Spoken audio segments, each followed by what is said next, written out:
There has been so many exciting news coming out from Nintendo recently, and I wanted to share my thoughts as well as unpack some things that we have seen. So let's take a moment to do that together in this video. Alright, so first things first, let's take a look at the website. This is the US website, and as you can see, it is available on June 5th, 2025. So very soon, very exciting. And as you can see here, you see the prices, whether you're getting the console on its own or if you decide to get the bundle. Normally, I don't get the bundle because I don't really care for Mario Kart, but maybe that will change. I think it is a good game to get, especially if you have visitors over and they're not too into gaming. Mario Kart is a really great thing to play, even for non-gamers, just to have a good time, right? Like when you're going to an arcade and you're playing like racing games together. But as you can see here, we can either learn more or learn how to buy. So let's take a look at how to buy. And as you can see over here, it says register your interest to buy from my Nintendo store. So if you want to pre-order, there are certain criteria that you have to meet, which is very new for them to do this. But this is a great way to prevent scalpers from buying a lot during release date and reselling it for extreme amounts of money, which we have seen have been an issue in the past with the amiibos and then the Pokemon tournament that was like in Hawaii. That was crazy as well. But if we scroll down here, when will I be notified about my invitation to purchase Nintendo Switch 2? So we have to be invited for this. You have to have an account in the US or Canada, and you have to be at least 18 years and over to register your interest of wanting to purchase the device. And the first batches of invitations will come out on May 8th, with additional batches of invitation emails sent out periodically until purchasing on my Nintendo store is opened to everyone. So this is actually kind of sad for me because I don't live in Canada anymore. I moved to Singapore end of last year. So when will that release for me? Well, if we take a look at the Singaporean website for Nintendo, you could see it looks very different. There's no little how to buy button. But if we click on Nintendo Switch 2 over here, you will see that right over here it says the new game system Nintendo Switch 2 will be released in July to September of 2025 in Singapore, Thailand, Malaysia, and Philippines. And that makes me so sad. That makes me so sad. So I'm gonna have to wait a while. At the same time, I'm not huge on Mario Kart. I just really want to get my hands on the Switch 2 as soon as possible. Even if that means playing my regular Switch games on my Switch 2, I feel like it's just the newness of it that makes me really want it as soon as it releases. But yeah, that's just how I feel about it. But going back on the US site, for those who are in Canada and the US, lucky for you, you get to have it a little earlier than us in Asia. So initial invitations will be delivered on a first come, first served basis to eligible registrants who meet the priority criteria. And then once you get the invitation, you have 72 hours from the time of when the email is sent to complete the purchase, which is like, oh my god. If I were in Canada, I would be glued to my phone the moment I get that email just to make sure I don't miss that 72-hour window. Imagine you missed it. And the last point that we see over here, priority requirements are as follows. So the last bullet point is the most important, and it is also the one that made me realize even if I was in Canada, I wouldn't have been eligible for this, because as you can see, as of April 2nd, you must have been the one who purchased any Nintendo Switch Online membership. So you have to be the one that purchased that membership. I do have a membership, but it's not mine. I am under someone's account. So that already made me not eligible for this. I'm under my boyfriend's account, which meant I would have really had to negotiate it with him some way, somehow, to let that invitation go to me. And lastly, you must have opted in to share gameplay data and have at least 50 hours of total gameplay hours. So you need all three of these to be checkmarked in order to meet that criteria. It can't be 2 out of 3 or 1 out of 3. You have to have like 3 out of 3. And I can empathize with people who don't have the online membership. Maybe for whatever reason, the games you've played never required like online compatibility or anything of that sort. So you just never felt the need to. But that also means that you won't be eligible for registering your interest into purchasing this. So you would have to wait until the My Nintendo store is open to everyone in order to purchase your console. And like I said, it's not too much of an issue, but I feel like maybe this exclusivity aspect of it makes it even more so that you feel the need to want to have it during release day. At least that's how it feels like to me. So yeah, that is on the topic of how to buy, which is worth mentioning because it's different from how it was previously. We're now on the customer support webpage for Nintendo because during the Direct, there was also talk about this new microSD card that you have to use if you want more space in your Nintendo Switch 2. So the Nintendo Switch 2 comes with 256 gigabytes, and if you need more, which you probably will, we'll talk a little bit more about that soon, but if you need more, you will need to buy a microSD Express card. And the Nintendo Switch 2 is only compatible compatible with the microSD Express card. But if you do have one, you can actually use it in your Nintendo Switch 1. So the regular microSD card can only be used on Nintendo Switch. The microSD Express card can be used on the Switch 2 and the Nintendo Switch 1. And you'll see in the highlighted section, the most important thing to note is microSD Express cards with a capacity of up to 2 terabyte are supported. So that's the highest. And licensed microSD Express cards for the Nintendo 2 Switch will be available for purchase on the My Nintendo store. That's probably going to cost a lot more than third-party stuff. Like the PS Vita, they had their own microSD card that you had to use, and those were pretty expensive. Which also, rest in peace to mine, because my microSD card broke. So I can't even play on my PS Vita anymore, which is really sad because I had a lot of great games on there. Okay, so let's take a look at this page over here, because if you are going from Nintendo Switch to Nintendo Switch 2, that means you probably have peripherals and you're wondering whether or not you can use them with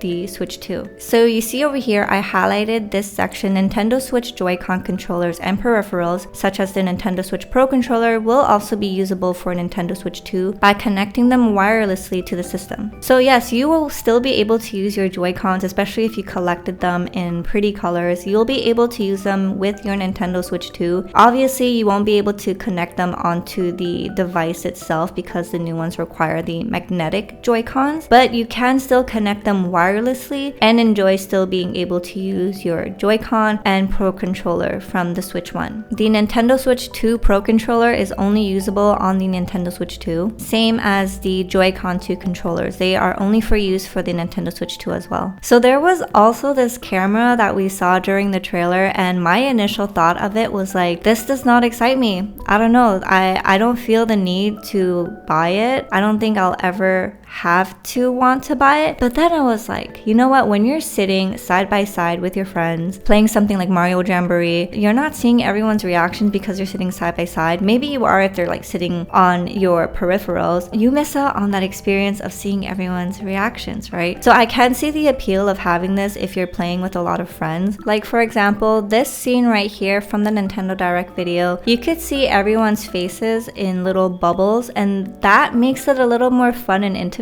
when moments like you're about to steal a star is about to happen. You see everyone's faces, and I could see how that adds for a bit more enjoyment to the game. Is it necessary? Maybe not, but you do get that extra enjoyment in seeing everyone's reactions. And face-to-face is something that is so important when it comes to social interactions with each other. So being able to see each other's facial expression just adds for that extra like intimacy aspect of it. But we're probably going to see whether or not future games that have this sort of camera aspect to it will really make the camera worth getting. To answer the question whether I'm gonna get it, no. Are you guys gonna get it? And you'll see on the left side of the TV the Nintendo Switch dock, and it is plugged in using the extra USB-C port on the top. Speaking of that extra USB-C port, I'm sure you guys have seen the rumors of whether or not they were gonna add like an extra screen panel that you can utilize that USB-C port for, so that we can have that second screen option like we did for the Nintendo DS. That would have been such a sick thing, but no, turns out that wasn't the case. Maybe they have it in plans in the future. What do you think? Or is it just something so far-fetched that there's no way that Nintendo would do something like that? But yeah, this is a look at what the top USB-C port can do. And the nice thing is you could also use it for charging. So if you're playing on kickstand mode, before you would have to buy like separate things just to mount it a little bit so that you can plug the USB-C underneath so you can play kickstand and charge at the same time if it's not on docked. Now, if you're not using it docked, you could play it on kickstand, have the USB-C plugged into the top, and still charge the console, which is nice. Bigger screen, same thickness. Although I have seen people say that the OLED screen for the Nintendo Switch 1 have thinner bezels than the screen that you see here. I do wish that they made the bezels more even. It bothers me that the left and right is not the same as the top and bottom, but I don't know if that's just me being picky. And you see over here, it's showing us that it is the same thickness, so there isn't any added extra bulk onto the console. I know that the top does look a little bit thicker, but you know what they say, black is a slimming color, which is why some people like to wear black, because it just gives the illusion of just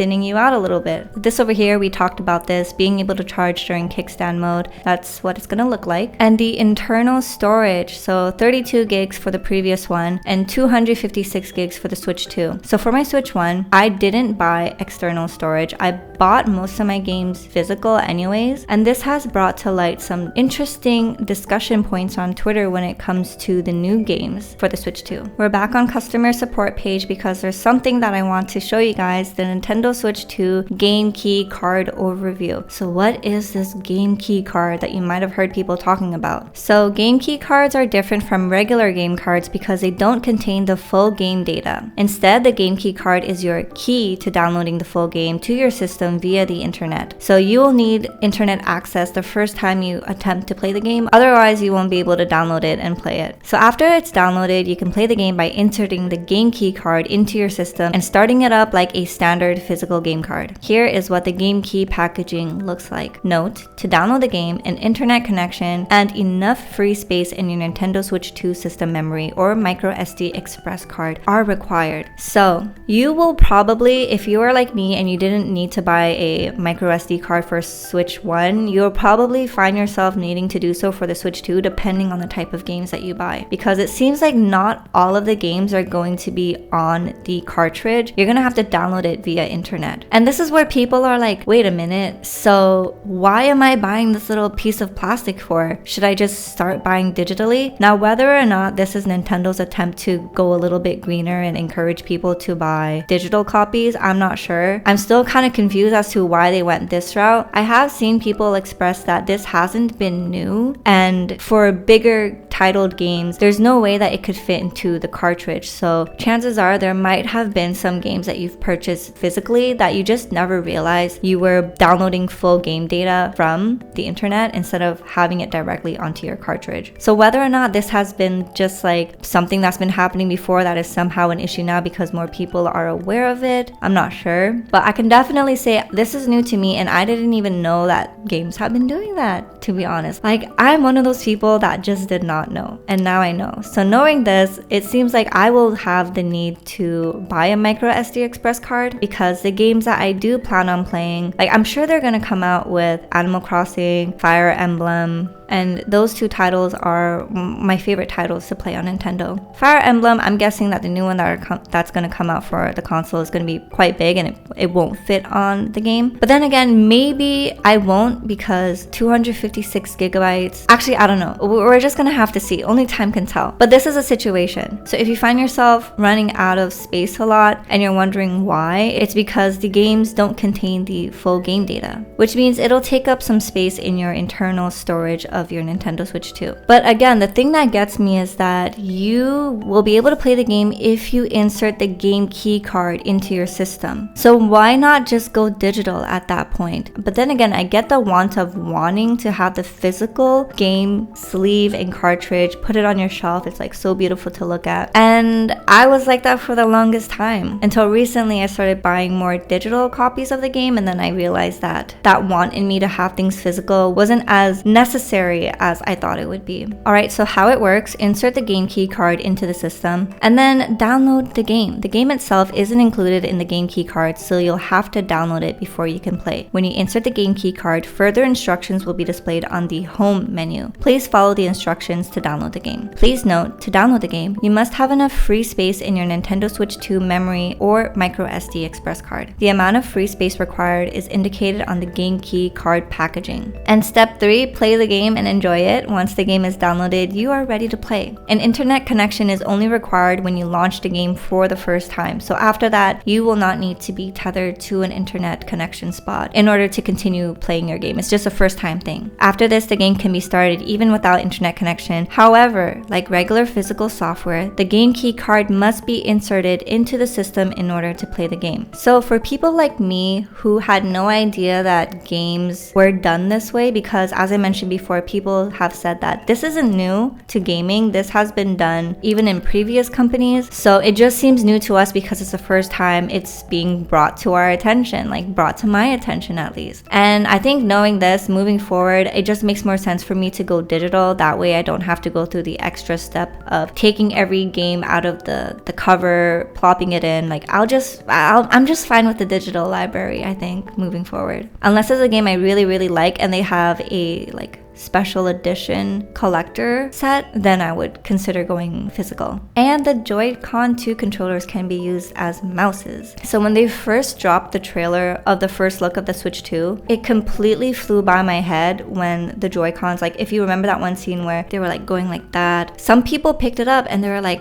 are they going to be used as mouses? I, on the other hand, did not even bat an eye or a second thought to that scene. But then watching it back, I'm like, oh my gosh, I missed it. And now it's confirmed they can be used as mouse, which is great news for some people, maybe not so much of a huge thing for others. Like I love Stardew Valley, and fishing on Stardew Valley is much more better on the mouse than it is on the console. So being able to have that option to somewhat play with the mouse for Stardew Valley is really nice. Now, because there's a mouse, are they ever going to come out with extra accessories, like let's say a keyboard? But at that point, you might as well just do PC gaming, right? But it's nice to see what they're trying to do in terms of innovation with the console, because you got to give it to them. Like, this is pretty neat. But I don't see too much instances for myself other than Stardew Valley where I'll really appreciate this. If that's not the case for you, definitely share what you feel about it in the comment section, because I would love to see more of who this caters to. So I think that pretty much covers what I wanted to discuss when it comes to the console itself. I just wanted to share my initial things that stood out to me and also my thoughts and excitement about it. So I'm really excited. Not gonna get the camera. Are you gonna get the camera? Game key card thing, how do you guys feel about that? Does it encourage you to kind of go more digital moving forward with the Switch 2, or does it not change anything for you? Now, I do want to talk about the game. So in terms of Switch 2 dedicated games, we've seen there is the Mario Kart World, although I've already mentioned I'm not too much of a Mario Kart fan, but I don't know, maybe I'll pick it up for the Switch 2. But other than that, there aren't many titles to justify buying the Switch 2, at least for me, in terms of how I like to play and the type of games that I like to play. And I feel like for most gamers in the Nintendo ecosystem, you're probably going to find yourself wanting the Switch 2 because it's new and it's exciting, understandably. And you're probably just going to play a lot of your Switch 1 games onto it, which, to be honest, I don't really mind. I feel like it's time to get a little facelift from the Switch 1 anyways. And I also have faith in Nintendo for releasing Switch 2 games that will truly maximize and utilize all the good stuff that comes with Switch 2.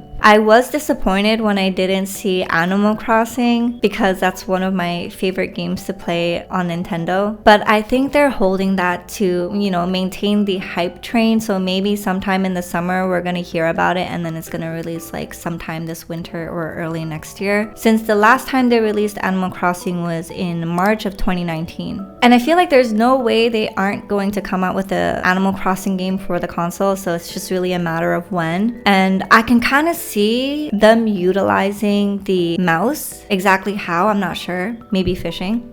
And yeah, the camera too, especially if you like to visit each other's islands. It's nice to have like that camera like on the side showing where your friends are on the map and everything. But for games that have been announced and that I'm excited for, number one, Tamagotchi. I am so excited for Tamagotchi. I played Tamagotchi Corner Shop so many times when I was younger. I beat the game and I restarted it like maybe 3, 4, 5 times. And it's just so much fun no matter how many times I played it. I never got bored of the games that you could play, or the characters, the progression, the music especially. Hearing the music just brought me back to that time in my youth. And for the sake of nostalgia, I think it's great that they are finally bringing Tamagotchi to the Switch. So I'm very, very excited for that. Tomodatchi Life, it's been 10 years since the last game. At first, I thought it was an Animal Crossing trailer because that scene on the beach, I was like, oh my gosh, Animal Crossing. And then they panned away and I'm like, oh, it's Tomodatchi Life, which I'm excited for, but I wasn't huge on Tomodachi Life. I understand there was a huge cult following though, so I think maybe this time I'll get into it. There was also like rhythm games that were shown during the trailer as well for the Nintendo games that are going to be coming out soon this year, which is pretty exciting. I haven't played them, but I do love rhythm games, so so maybe it's time for me to pick up a copy for myself. And in the Nintendo Switch 2 Direct, there was that trailer for that Warriors game for Zelda. I forget the title. I think people are mistaking it for a mainline game, which would have been amazing because like I'm talking about this scene right here. But that's not the case. I actually thought so as well when I saw the trailer at first until I saw this and I was reminded of Fire Emblem Warriors, and I was like, oh, this is just another Warriors game,